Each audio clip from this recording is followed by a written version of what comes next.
Hi, this is Tom Callos, and this is the second video in a series of videos I'm giving for Christmas. Like I said, because I'm cheap, this is free.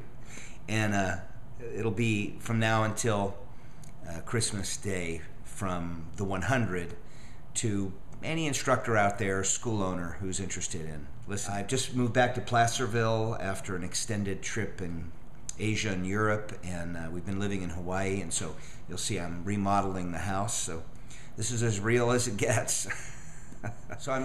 It's late, so I want to just talk about two things. First is, I think 2012 is the year that you stop paying attention to the martial arts industry, because the industry is now feeding upon itself. I don't really think, of course there are exceptions. There's some great players out there, Dave Kovar being one. There's lots of them.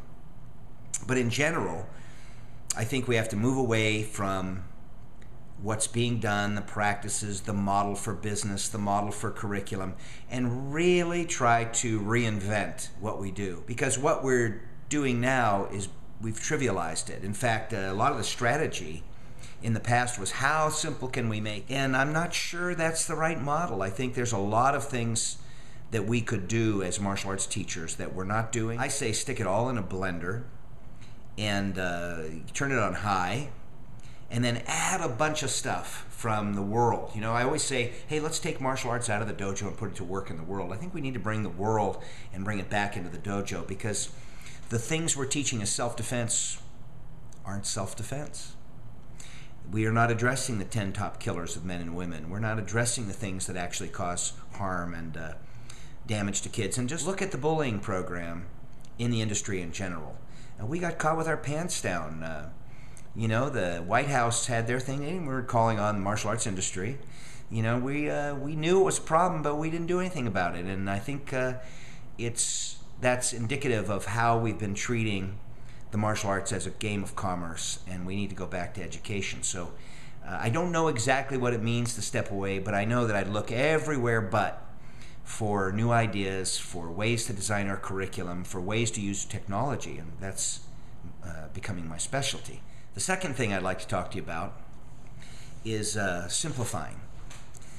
Here we come upon Christmas, and you know, that often has a lot to do with, you know, purchasing things we don't really need. You know, we want to show people we love them, but you know, I think that lowering your overhead and simplifying, and not getting caught up in the entrapment of the dream of having everything and anything plus. We have to learn to live a life that's, to borrow from the world of voluntary simplicity, we have to live a life that's outwardly simple and inwardly rich. And when you do that, when you reduce your overhead, when you get rid of all the junk, you're happier. You have less stuff to carry around, you have less stuff to pay for, and it takes some of the pressure off. Because when you build your model off of something that's not sustainable, man, the pressure some of you school owners know what I'm talking about. So anyway, those are my two bits of advice. And if you ever need any help, or you want to talk about martial arts business, you can always reach me at the URL or the phone number on the screen. All right, happy holidays. I'll talk to you again tomorrow.